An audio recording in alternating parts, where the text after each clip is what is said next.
Good morning, everybody. My name is Jack Popovich. My students call me Dr. Pop.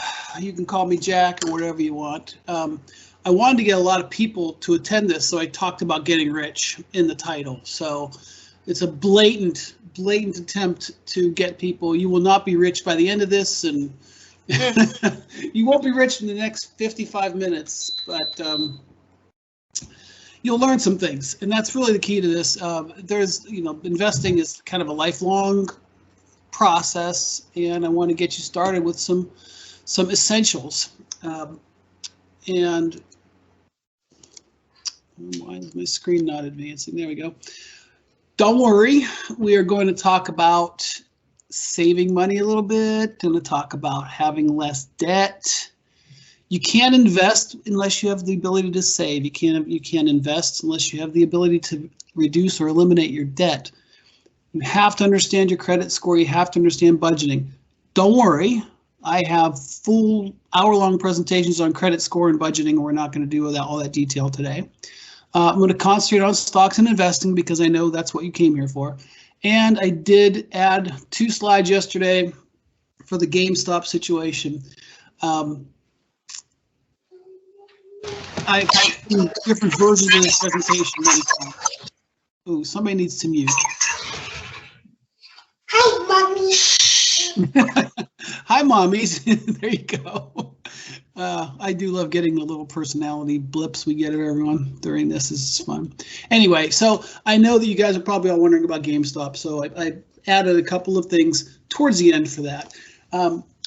Email me for a copy of these slides. There's my email address. There's only a couple of Popoviches at Columbus State, so if you can remember the name Popovich, you can find me. It's I'm not hard to find. So email me if you want a copy of these. So getting started. Come on now. I don't like to use presentation mode. I'm not doing this by accident. I'm doing it on purpose. Anyway, what is a credit score, gang? Credit score answers the question, how safe is it to lend to you? And I can tell you that, only 7 or 8 years ago, no one knew what a credit score was. That the game has really changed with credit score because we have free credit scores through Credit Karma and through Discover cards and other credit cards. So that's a really nice thing. How does credit score get determined? It's the amount of debt you have is 30% of the score. Your payment history is 35%. Length of credit history is 15%. New credit and credit mix are 10% each. So what is most of your credit score? How much debt do you have? And how often do you pay your bills on time? That's 65% of your credit score. Why do you want a good credit score? Well, because if you have a good credit score, you'll get a lower interest rate when you borrow money. So when you go to get that car loan, you have a bad credit score, you're going to pay 12, 14, 16% for a car loan. If you have a good credit score, like an old guy like me, you're going to pay 4% right now. So it's really important to get a good credit score, and it's really easy to figure out what your credit score is these days. Yep, there you go. So how do I find this out? Credit Karma, like I said, has really kind of changed the game, right? It's made it so that it's free. A lot of people use it. You're sharing. The only downside is you're sharing your data with advertisers, but most of us, I think in this day and age, have just given up the fact that our data is going to be out there. So all these free sites I'm about to talk about, yes, you're going to share your data. But as far as safety goes, I don't feel that they're unsafe, but you are sharing some information. Discover, some banks will give you credit score for free if you open up an account there. The credit score companies that actually calculate your official credit score, TransUnion, Experian, and Equifax, they will give you a free credit report once a year, but not a free credit score. They will charge you for a credit score. They also have services for fees that I do not find valuable, frankly. So if you get advertisements for TransUnion, Experian, Equifax, I in my experience thus far, I haven't found their services worth spending a lot of money on. Check your credit score for free with these services down here sometimes, and then look at your credit report. So I did add this to this part. How do you maximize your credit score? Well, go back to the pie we talked about a slide ago, right? Pay your bills on time. Keep balances low on credit cards. That's 65% of your credit score. That's a lot. Apply for minimum on student loans in all your loans. So this is a really important part for students. If you are on student loans or you have friends that take student loans, Take the minimum you absolutely need to survive. They might send you a notice, an email that says, hey, you have $6,000 you can take out in student loans. You don't need to take out the full $6,000. You can take out half of that or $1,000, take out whatever you need. Don't take out the maximum on student loans. That is a huge thing for people your age and for students. You can try a secured credit card. That means you go to the bank with some cash and give that money to the bank, and then you have a line of credit based on that money. So they'll give you a credit card, and you have, if you give them $500, you have a $500 credit card. So the banks will do that for you if you have no credit history, because there's no risk. They have your $500 and you can only put $500 on the card. So a secured credit card is a great way to establish credit. And don't forget, length of credit history is part of your credit score. So you do want to start establishing credit as soon as you can. As soon as you finish high school, basically, I tell people to get that secured credit card. You can try a store card if there's a store you go to a lot. For some of us older, if you're a homeowner or if you go to a certain store a lot, you can try that. You can put a bill in your name if you have roommates. You could watch for the Apple Card and other innovations. I know some people, my son has an Apple Card, you pay it off. Instead of paying once a month, you pay 30 days from purchase. So Apple Cards are a nice way to start establishing credit as well. I haven't heard of a downside about that particular product yet. Other than if you don't pay, they'll turn your phone off. So they really kind of have a lot of good recourse if you don't pay. I would recommend don't co-sign for your friends for loans, for any credit, and apply for one card at a time. And don't forget your credit report. So your credit score is a numeric number that tells creditors if you're safe to lend to. A credit report lists all the credit that's been taken out in your name. Look at your credit report at least once a year. Just make sure no one's been opening credit cards in your name, all that kind of thing. Do we have any questions so far? If you guys have questions, you can leave your microphones on. If you want to ask me a question during this, I think we have a hand raising feature. If you want to jump in, feel free. I have a hand raised from Anastasia, I believe. Yes, hi, how can you hear me? Well, I can hear you fine. Great. Hello, Jacob. I had a couple of questions about that. I was wondering, why do we need to have a credit score to begin with? Why we cannot just buy goods for the salary that we earned? You can do that. Eventually, you'll want to have credit probably for a car or a home. So if you want to have a car loan someday, or most people are going to want to have a home loan someday, you'll get a better interest rate on those if you have a good credit score. Can you tell me what is the difference in interest rates? It just depends. It can be between, if I go for, I'm an old person with good credit. So if I go to buy a car tomorrow, I'll get 3 or 4 or 5%, 6%. If you have no credit and you're young, you might pay 12, 14, 16% for a car loan. With people without credit, are going to pay much, much higher rates for interest. If you listen to, there's some advertisements that come sometimes, do you have no credit? Do you have bad credit? Come here, we'll lend you money. Don't worry if you have no credit or bad credit. Well, they want you to come there because they're going to lend you money at even a higher percentage. They may be lending you money at 25 or 30%. So if you don't have credit, you end up paying much higher rates. Okay. Thank you. Sure. I think I have another hand up. Karen? Yeah, I had a question. So is having no credit score better or worse than having a bad credit score? Well, it depends on how bad. If you have a mediocre credit score, then you can still get loans. You don't want to have a terrible credit score, clearly. But having a mediocre credit score is better than none. I mean, put yourself in the other person's shoes, right? Put yourself in the bank's. Pretend you're a banker, and you come in with, mediocre credit score because you've missed some payments, versus someone else with no credit history at all. Well, if you've been making payments decently for a few years, you're a little bit safer than someone who's never made a payment in their whole life, if you think about it. So as long as it's not too bad, it's better to have a mediocre credit score than none. Yes, Cheryl. Yeah, I just wondering, instead to keep a low balance on your credit card, like for every month, what would you consider low balance on your credit card monthly? I would try to keep it 0 if you possibly can. Mm-hmm. Other than that, a low balance depends on your income. I would say anything, if you can keep it below 1,000, that's really good. But the goal should be to keep it at 0, right? I mean, try to, if you don't have a credit card yet and you open a credit card, pay it off every month. Okay. The best thing to do is have no balances on your credit cards would be the preferred state. Okay, one more, and then we'll start about budgeting and stocks. Brittany. Hello. I don't know if you were already planning on going over it, but what would you do if you develop a bad credit score? How would you go about fixing it? Yeah, I didn't put that slide on this time. How to fix it is to just try to continue to make payments, right? Because if you pay on time at least a little bit, that's 35% of your score.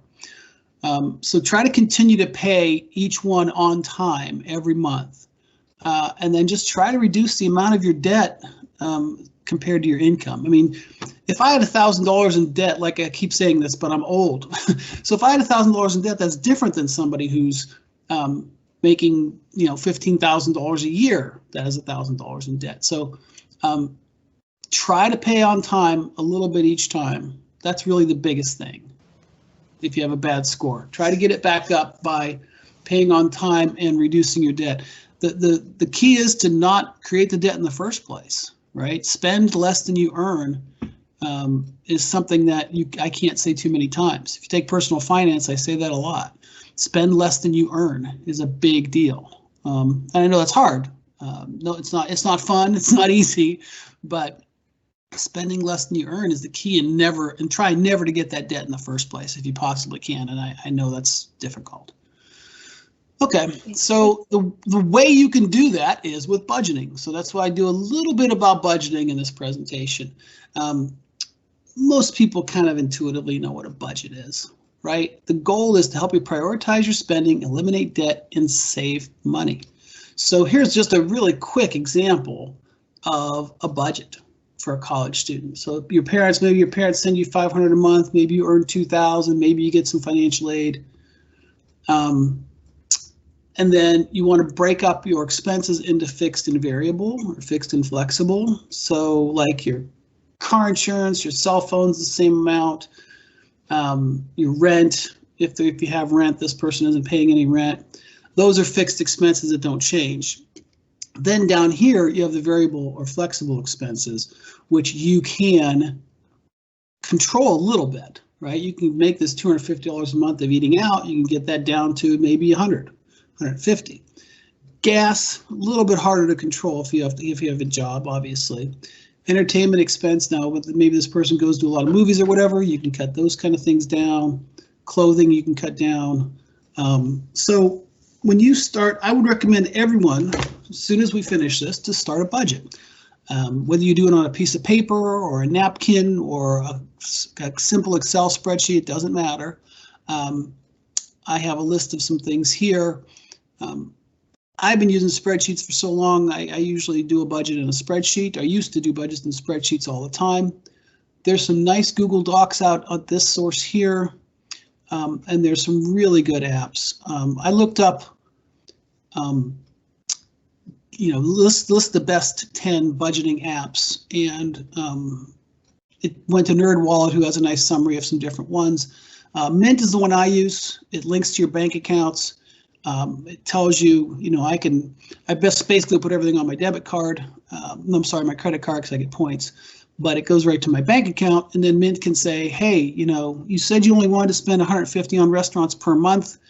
It's the 22nd of January. You've already spent your $150. So don't do that anymore. Mint does that. You Need a Budget, YNAB, does that as well. I've talked to plenty of students that use these two apps, and they really do help, because it will tell. A student of mine just last semester was telling me how she's in a store, she's in Target, she sees a sweater she likes, and she looks at her app and says, can I afford this sweater this month? the sweater's $65. Oh, darn, I only have 35 right now. Or, hey, I've got 90 bucks left in my clothing allowance for this month. I could buy the sweater today. So it's that specific and it's really valuable. Do we have another question, Anastasia?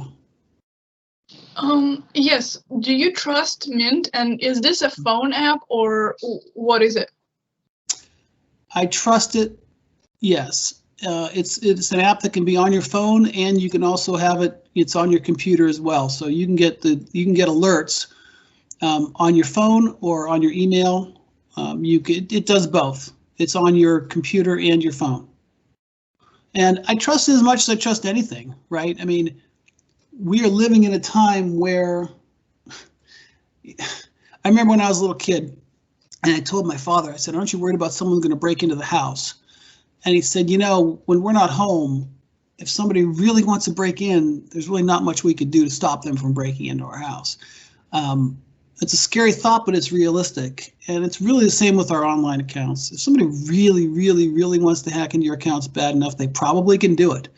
And there's really not a foolproof 100% solution. I mean, pay attention to all the ways hackers are getting into your site and be careful and do everything you can to be careful. But our information's out there. It's in the cloud, you know. So I trust Mint, like I said, as much as I trust anything else. I'm not going to stop using the internet. So we're all, you know, we all have some exposure no matter what we do. That's the bottom line. Thank you. Okay, now for stocks, here we go. So I kind of broke this up into some different sections, and I get very excited about this topic. So bear with me if I get too crazy here. I know I'm a nerd. We'll talk about money, and we'll talk about investment types. We'll talk about your allocation, mutual funds, stock types, historic returns, and then I didn't add the category for it, but we'll talk about GameStop. So, can you make money in the stock market? And the answer is yes, especially if you start when you're young. So, over the last 80 years, I know it seems like a long time, and it is, the stock market has returned 7 or 8%. You know, if you go back to the stock market crash from 1927 and the Great Depression, okay, all that stuff, after that, basically, and then you look at after World War II, the stock market has a steady average return of 7 or 8 or maybe 9%, just depending on who you ask. So if you put in $400 a month, so once you guys get done with Columbus State, you'll be making a great living somewhere, earning whatever your major is, 40, 60, 80, $10 million a year, whatever it is. If you could put $400 a month into an account, that's $4,800 a year, $5,000 a year. It's not a ton. And you get out of college when you're 22 and you work till you're 72, that's 50 years. I know that sounds really depressing, but it's really realistic too. But if you put in $400 for 50 years and you earn 8%, how much do you think you'll have? Anyone? You got a couple people raise your hands. How much do you think you'll have in 50 years if you put in $400 a month?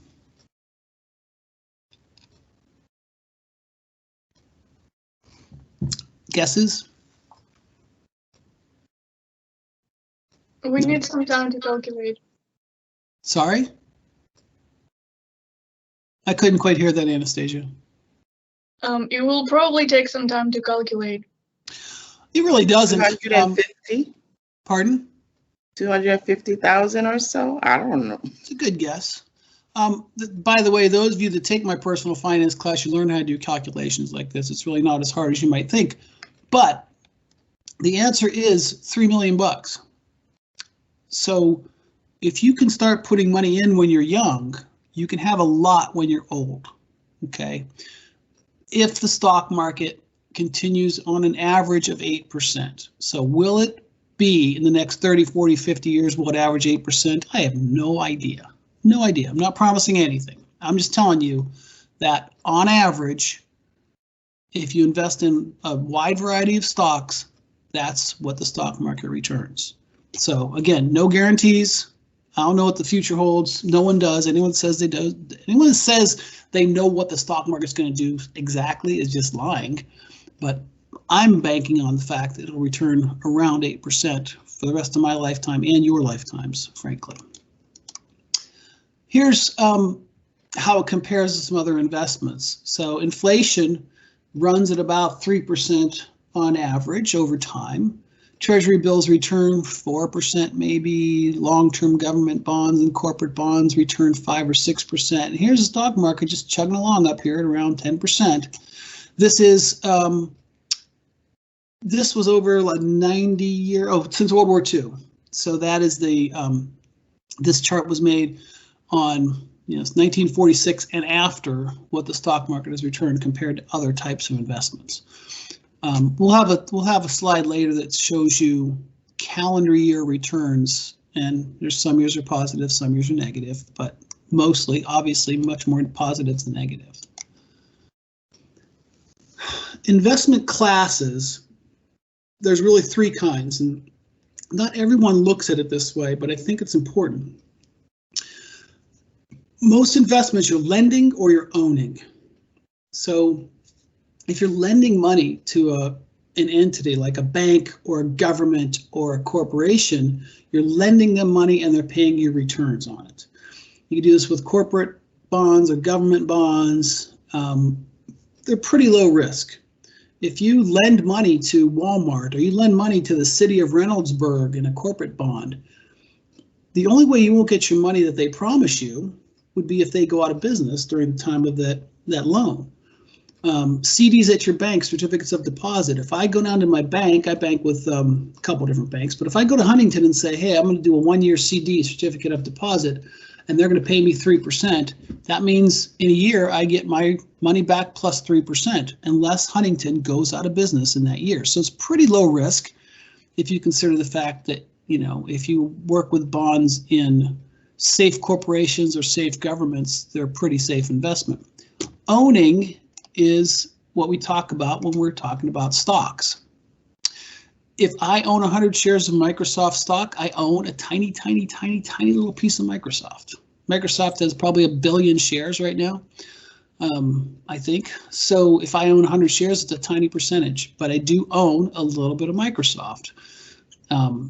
That's why we say it's owning. So when you're talking about stocks, you're actually owning a tiny, tiny little piece of that company. Finally, speculating is one that always has gotten a little bit of attention. It's getting a little bit of extra this week because that's exactly what's going on with GameStop. People are owning it by buying shares of it, but they're also speculating using futures and selling short. We'll talk about that. But speculating is a category of investments that has to do with you're betting on supply and demand of that particular thing. So they're not betting on GameStop stock, they're betting on supply and demand for GameStop stock. So it's a little bit weird. It also applies to precious metals, to gold and silver. They tried to get silver to be speculated like crazy this past week, and it didn't work because no one played along. They tried to do it and it didn't work, and silver stayed the same. Real estate is speculating. If you invest in real estate, not in your home, but if you invest in real estate futures and things like that. Baseball cards, collectibles, anything collectible is a speculation. Cryptocurrencies like Bitcoin are still a speculation. So these are more risky. They could be good returns. They could be high or low returns. But speculating is different than investing. It's different than owning. You are really taking a bigger risk with all the speculative investments. And I'm not saying you should never do that in your own life, but just know the risks. So when you think about allocating, you think about allocating across different investment types. So you can allocate your investments across a whole bunch of different stocks. That's one kind of diversification. Diversification means spreading out your money. You can diversify across many stocks, but that's only one type of investment. That's not investing in stocks, bonds, maybe some speculations, whatever. When we're talking about allocation, we're talking about types of investments. So, what if I have all my money in stock and it has a bad few years before I retire? I could be in trouble. Well, you're right. Doesn't happen a lot, but it could happen. So the closer you get to retirement, the more you want to be, you want to have your money less in stocks and risky investments and speculations and more in bonds, which are safer. And that's what this picture is telling us. So if you look at what this picture is, you can look up this website, the percentage of your money that you should have in stocks, this x-axis is your age, so 20, 30, 40, 50, 60, 70. As these are different specifics, T. Rowe Price, Vanguard, just some different investment firms, and what they say, how much of your money should be in stock as you get older. I tend to be way up here on the top tier for the most part. So 90% of your money in stocks until you're 40 or 50 years old. And then when you hit maybe 70, then you're down to only half your money in stocks. That's kind of my attitude. I'm 56 and I have almost all of my money in stocks still. So I'm actually more aggressive than this line even. I'll start moving it when I get closer to retirement. But even when I retire, I'm still going to have half my money in stocks because I want it to continue to grow. So I hope that makes some sense to you about allocations. Another thing we have to talk about if we talk about investments is mutual funds. All mutual funds is a group of securities. It could be a bunch of stocks, it could be a bunch of bonds, it could be mixed funds with stocks and bonds. If you go to Fidelity's website, you'll see a list of them, and I have a little screenshot of that in a second here. The biggest thing these do is reduce risks via diversification. So I mentioned that word again a minute ago. Diversification means spreading your money out. So for me, what I'm doing right now, I have all my money in stocks, but I have my money in a ton of stocks, like hundreds of different stocks, as opposed to having all my money in, let's say, AEP or GameStop or Apple. I don't have all my money in one stock, because if that stock has a bad year, a bad few years, I'm in big trouble. So I have my money spread out over hundreds of stocks, and that's what most people recommend to most investors. 95% of people should have 90% of their money in mutual funds. That is a long-term words of wisdom, and mutual funds means you have your money spread out in a ton of different stocks, unless you have 20 hours a week. So this week has been a week where, and last week we talked about these people making money off GameStop and selling short and all kinds of things like that. Most of those are people that do this as their job. So if you don't have 20 hours a week or more to invest and play games and invest in individual stocks and analyze everything, if you don't have at least 20 hours a week to do that, don't do it, is my long-term advice to you. If you want to play some games with a little bit of your money, that's fine. And I do that too. I've got my Columbus State retirement account, and I've got a separate brokerage account with a broker, my money from when I was in the private sector. And I take some of that money, of that smaller amount, and play with that, maybe take a risk here and there. But the vast majority of my money is in safe mutual funds, in safe stocks, okay? And we'll talk about that too. Here is if you look at Fidelity, I just pick Fidelity. I'm not recommending them. I don't have any strong feelings, but Fidelity is a large brokerage, and I looked up, if you look up their mutual funds overview page, it has these different types of funds, 1, 2, 3, 4, 5, 6, 7 types of funds, and within each of those, there's dozens of funds. They have thousands of funds just with Fidelity, and all a mutual fund is a gathering of stocks. So I could say, hey man, I'm going to get the 100 biggest stocks, call it the Popovich Mutual Fund. And there's a bunch of other people that have the 100 biggest stocks, right? There's only so many. If you say it's the 100 biggest stocks, they're all investing in the same stocks. It's a good fund because you're spread out over 100 companies. But as many people that want to do it in the world can start a mutual fund that says we're going to invest in the 100 biggest. It could be the 100 biggest internationally, the 100 biggest in Asia, the 100 biggest in Europe, the 100 biggest in the US. They could say they're going for the 100 best. Now that's a different animal. That means they're going to try to find the best, not the largest. The largest is a very objective, thing. They can measure. We can measure who the largest companies are. If I say the 100 best investments, that's different. That means I'm speculating and guessing as to what I think are the best 100. So very different in mutual funds. if you go to, I use Yahoo Finance just because I'm used to it. I know where the buttons go. But if you look up a mutual fund in Yahoo Finance or one of these other places, you can see along this line here, it will tell you all about the mutual funds. So here's the summary of it. Here's how it's done over the last, this is not a dynamic, this is just a copy here. I did this over the last month. There's the chart for how it's done. There's the net assets, what type of fund it is. It's a large blend fund. Profile will tell you exactly what it's trying to do. Its holdings will tell you which companies it's investing in exactly. So if you want to find out about mutual funds, it's very easy to do. I would tell you just Google, best mutual funds, top 10 mutual funds, and just start looking at them, right? Just play around with it. Look what they buy in their holdings section, right? And that's going to tell you that they're all investing in a lot of the same stuff.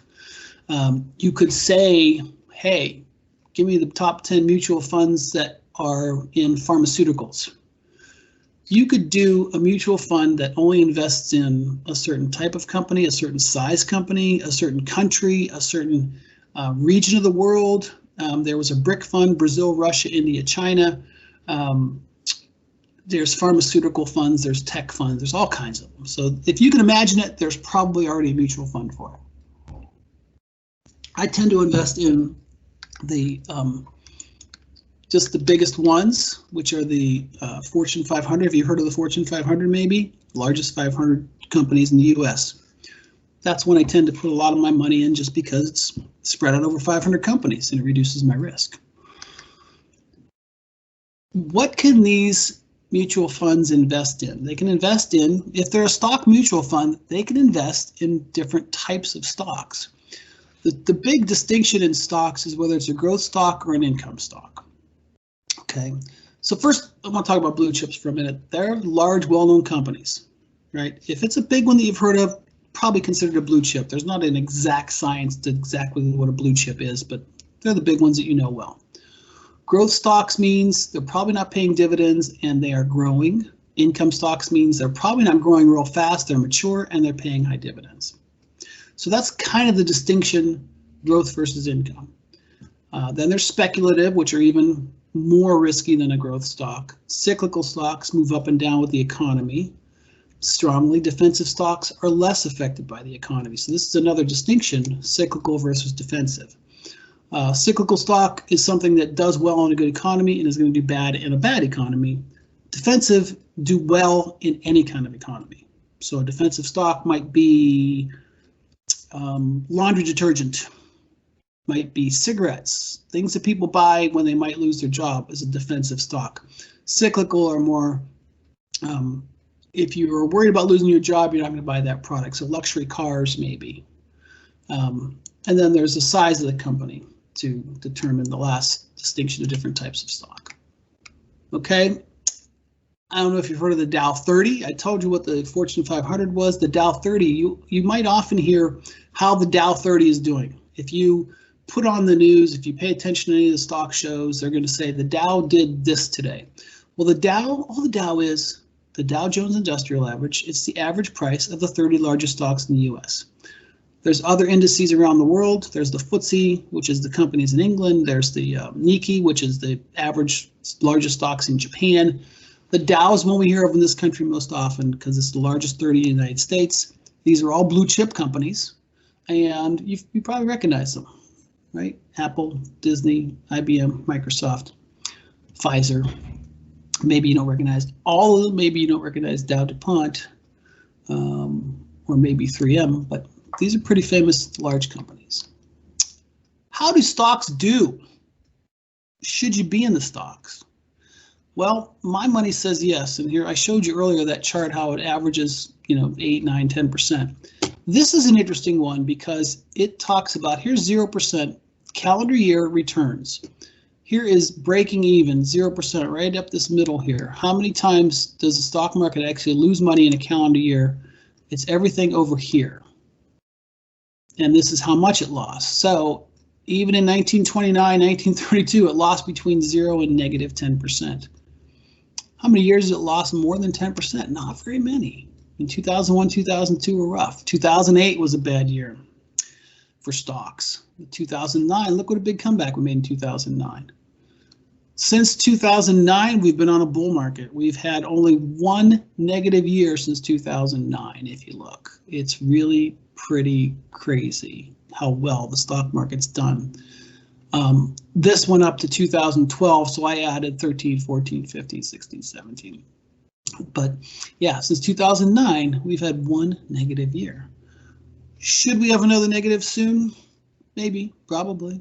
Between 2009 and now, we've had a lot of people predict, oh, next year will surely be negative. Absolutely, there's no doubt next year, 2016 for sure will be negative. No one knows when the next negative year is going to be, okay? No one knows. We can estimate, we can guess. There's always someone guessing it's going to do well, always someone guessing it's going to do bad. Nobody knows. Anastasia. Yes, I'm sorry for asking so many questions. It's just really interesting. I had a couple of questions. Number one, can it happen that you lose all your money in stocks like it happened in 2008? And question two is really related. What happened in 2008? Why the market crashed? And the last question is, you said you teach a class at Columbus State. What class is it? Well, there's two that are related to this. One is personal finance. I would recommend everyone takes personal finance. We also have an investments class that does only the investments part. So if you really like the investments, you could take that, but I'd recommend personal finance because that talks about banking and budgeting and credit and insurance and all kinds of, it's a good, basic class for everything. What happened in 2008? What happened in the bad stock market years? It's just a matter of the value of a stock is based on future expectations of earnings. And so stock values are very sensitive and they're not guaranteed. So the fact that Apple combined are worth over $1 trillion right now, is that a true value of what Apple stock should be or what that company is? Who knows? It's based on estimating future earnings. So the whole stock market is truly based on expectations. So in 2006 and 7, maybe we had some high expectations. In 2008, we said, man, we have a bad economy. Stocks are way overvalued. So people were selling, and the price goes down. So it usually goes with the economy, and the stock market usually go about the same. When unemployment is low, the stock market's usually pretty good. When the economy gets bad, unemployment gets high, the stock market usually does worse.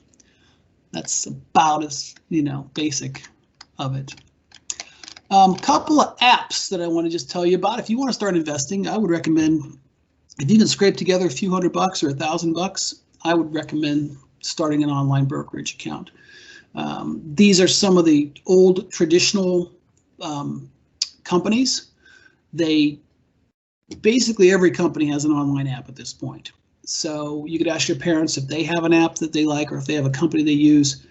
Some of them charge, some of them don't. I put here, things change often. So I could really look these up and see if this cost column is still accurate. I would not count on it as being perfectly accurate because it just changes so often. Robinhood is a good one. A lot of you young people are using, I know. And some of these other ones, Betterment, Wealthfront. Look around, Google best online investing apps if you're interested. And I would definitely not pay a lot of money to join any of them. They should all be free pretty much right now. Okay, so what in the world happened with GameStop? First, let's look and see. GameStop. Now this number, this is the share value of GameStop. It's just hitting $100. The market just opened at 9:30 this morning. So you'll see this is going to be changing as we're sitting here on this screen. You guys can see my Yahoo Finance screen, right? Yeah, you're good. Okay, so the market is open. So if you go to Yahoo Finance, there's other ones that do live quotes. It's not hard to find. Like I said, I just use this one because I'm used to it. GameStop is going around $100 today. And it's going to fluctuate up and down. I also have AMC on here. It's about $8 today. Let's see. Let's go back to my slides. Let me go one slide down. GameStop this past week, as of the 12th of January, it was trading at 19. It closed at 19, and its high for the day was 20. Most of the year 2020, it inched up from 4 to 16 during the year. It just slowly inched its way up. On the 22nd, it closed at 65, hit a high of 76. 27th, closed at 347, high of 380. The next day, closed way down to 193, but for a second, it went all the way up to 480. This is not normal, guys. This is not how stocks, they don't fluctuate this much in a normal day. This is not normal in any sense of the word, okay? If I go over to Exxon this whole year, it's trading at 45 today. It's 52-week. For the whole year, it got as low as 30 and as high as 63. That's more normal, okay? That's a whole year. It went from low of 30 to a high of 63. It's trading at 45 now. GameStop hit a low of $2.57 this year and a high of $483. So this is a freak of nature what's going on with GameStop this week. Same with AMC. Got as low as $1, got as high as just under $2, got as high as 20. So GameStop AMC not quite as crazy as GameStop. How did this happen? Well, it's all about short sales. So most of the time when we buy a stock, we are hoping for the price of that stock to go up. I'm hoping that I buy it at $100 and it goes up to $150. That's normal. That's called a long purchase. I'm hoping the stock price goes up. If I do a short sale, that means I hope the price goes down. So it's a little bit weird.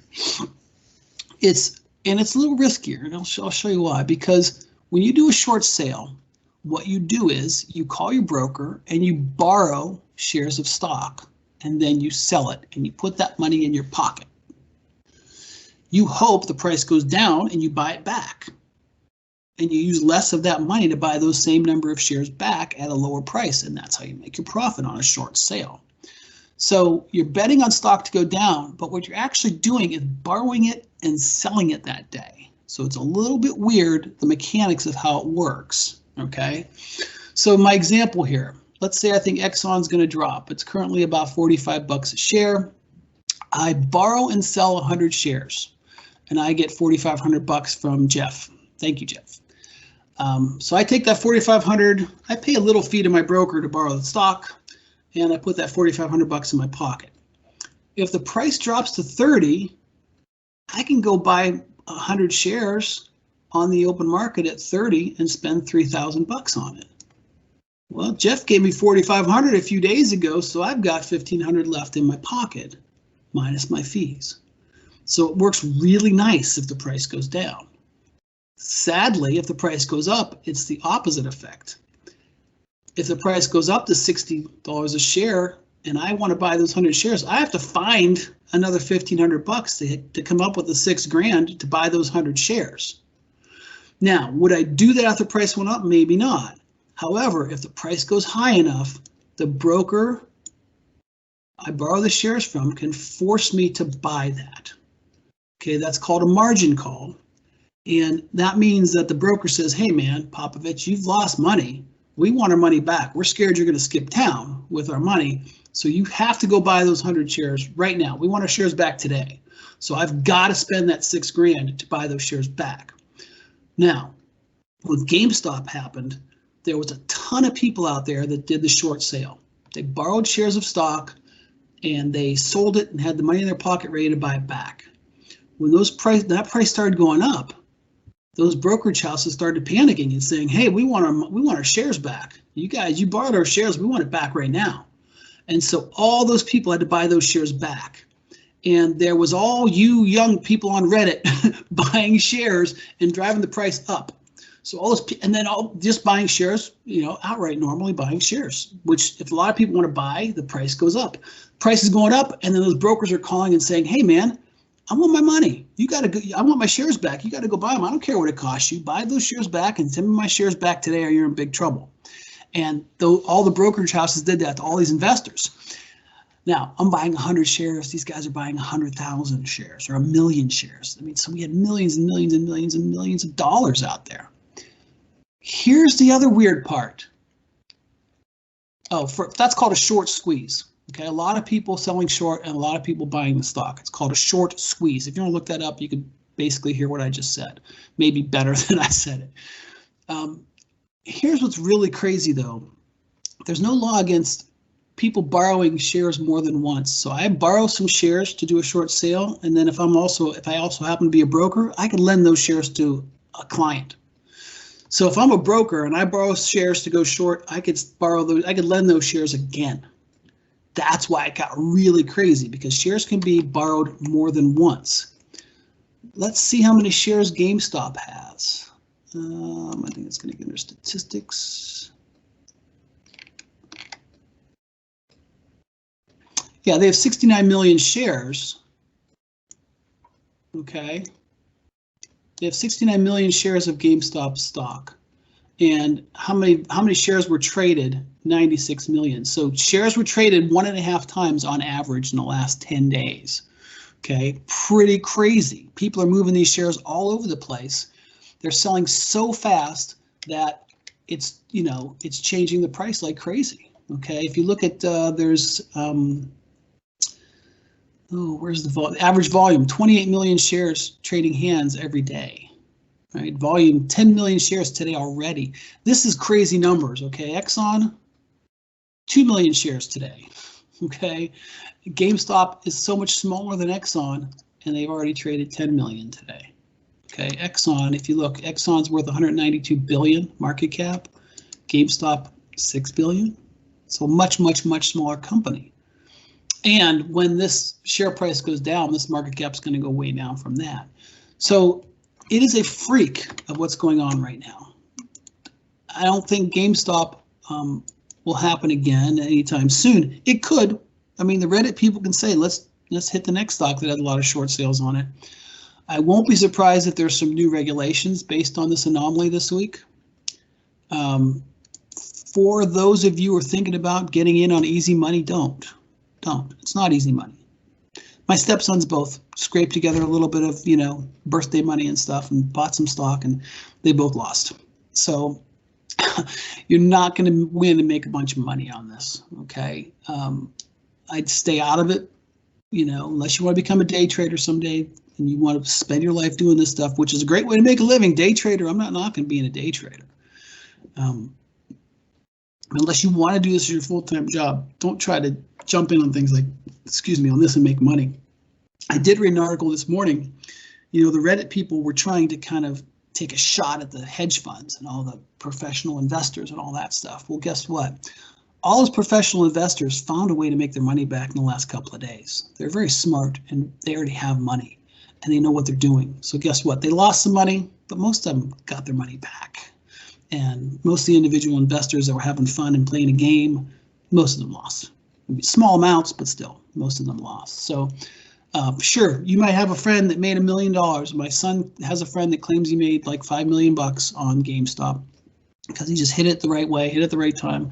I don't know if I believe it, but hell, if you had 10 grand to invest in GameStop at $10 a share, yeah, and you got smart and sold it when it was going at $300, you could have made a ton of money.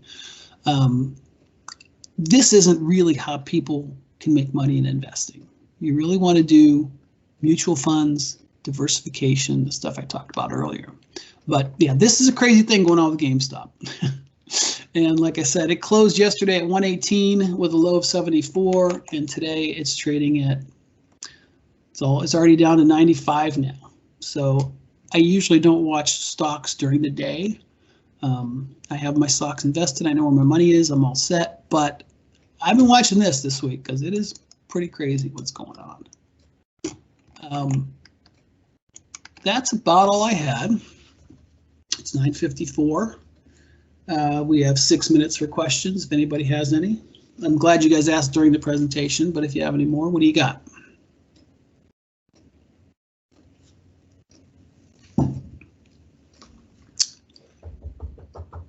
Is everyone going to go make $1 million now on GameStop? Absolutely. Good.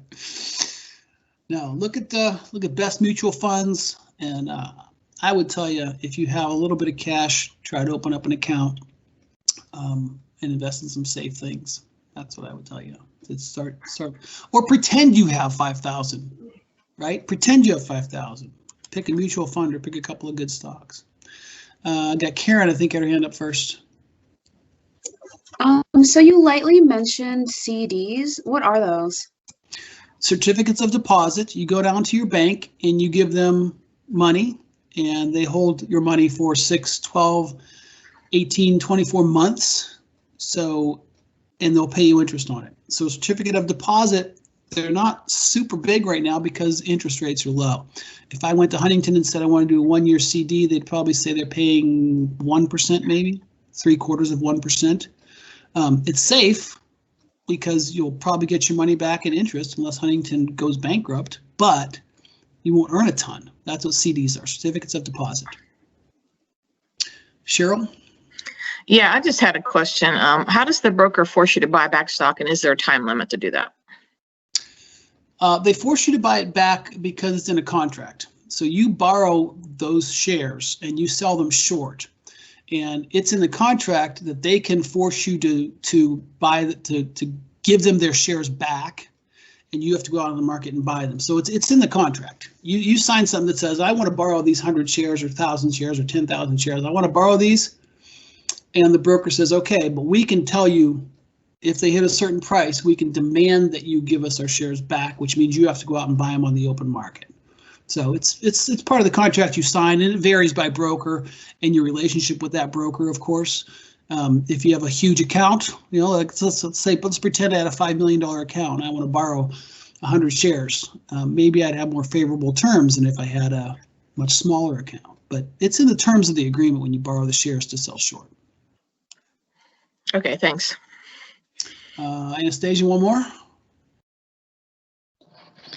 Yes, have you seen the movie The Wolf from Wall Street, something like that?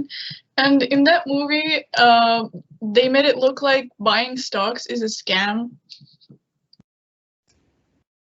Yeah, they did.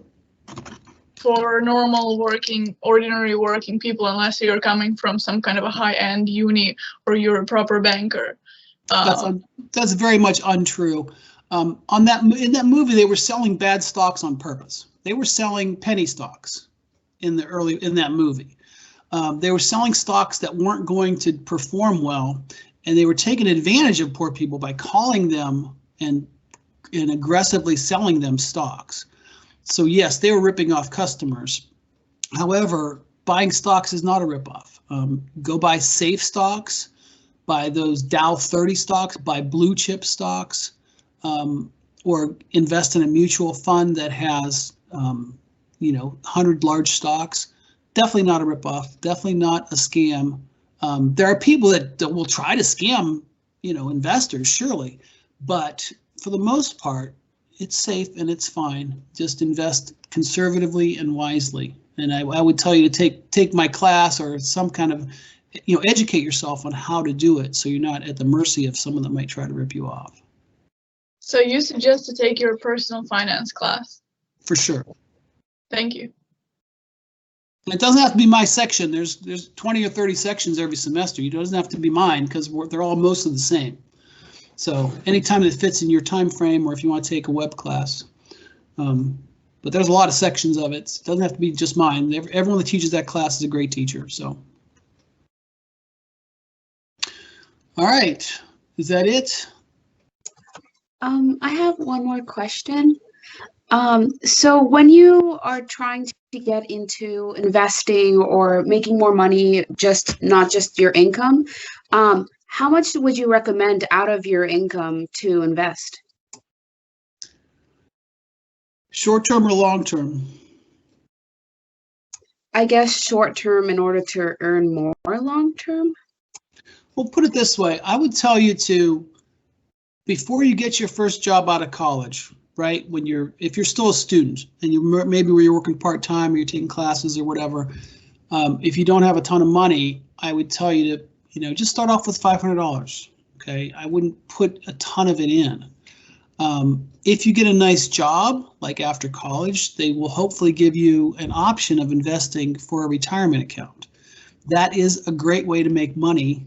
That is the best way to make long-term money is to be in a retirement account from your job and to buy a home. Those are the two best ways to build wealth for most of us. So I would say once you get that good job, put in as much as you can, 10% of your income. You know, it's hard to do that while you're still in college, but if you have a good employer and once you get that full-time job, your employer will have a retirement plan for you. Some of them will force you to be in a retirement plan. Here at Columbus State, we're a state agency, so we are forced to put money in our retirement account, which is nice because then we don't have the option of spending it. Most private employers, though, will give you the option, so you definitely want to take them up on that offer and start a retirement account. Okay, thank you. Cheryl, is your hand still up from before, or do you have a new question? No, sorry, I didn't put it down. It's okay.